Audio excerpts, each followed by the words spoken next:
అందరికీ నమస్కారం. ఈరోజైతే నేను 3 సెక్టర్స్ ఆఫ్ ఫ్లైట్ ఆపరేట్ చేస్తున్నాను. ఫస్ట్ వచ్చేసి బెంగళూరు నుంచి మ్యాంగ్లూర్ వెళ్ళాను.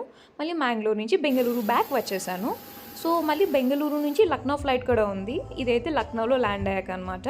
సో, లక్నోలో మాకు ఈసారి హిల్టన్ గార్డెన్‌లో రూమ్ ఇచ్చారు. But the room was so amazing. Like I loved it. The best అని చెప్పొచ్చు ఇప్పటివరకు ఉన్న లేవర్స్‌లో.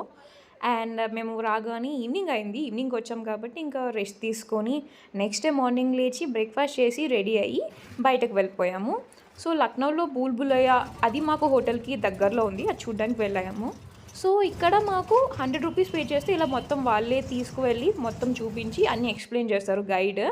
సో, మేము మొత్తం చూసేసి పిక్స్ అన్నీ తీసేసుకున్నాక ఇక్కడ ఫేమస్ చికన్కారీ క్లాత్ షాపింగ్ చేయడానికి వెళ్ళాము. నాకు అంతగా ఏమీ నచ్చలేదు. బట్ అన్నీ ప్యూర్ హ్యాండ్‌మేడ్ వర్క్స్ అనమాట. సో, మా ఫాదర్‌కి కొన్ని క్లోత్స్ అవి తీసుకున్నాను ఇక్కడ. ఇదంతా అయిపోయాక ఇంకా బ్యాక్ టు హోటల్ వెళ్ళాము. హోటల్ వెళ్ళగానే ఇంకా ఫుడ్ ఆర్డర్ చేసుకొని మంచిగా తినేసి నెక్స్ట్ ఈవినింగ్ ఇంకొక సెక్టర్ ఫ్లైట్ ఉంది. లక్నో నుంచి బెంగుళూరు బ్యాక్. సో, రెడీ అయ్యి ఎయిర్‌పోర్ట్‌కి వెళ్ళిపోయాము. ఇంకా 1 సెక్టర్ చాలా స్మూత్‌గా అయిపోయింది. నైట్ ఫ్లైట్ ప్యాసింజర్స్ కూడా పడుకొనే ఉన్నారు. స్మూత్‌గా అయిపోయింది. ఇంకా బెంగుళూరు బ్యాక్ వచ్చేసాను.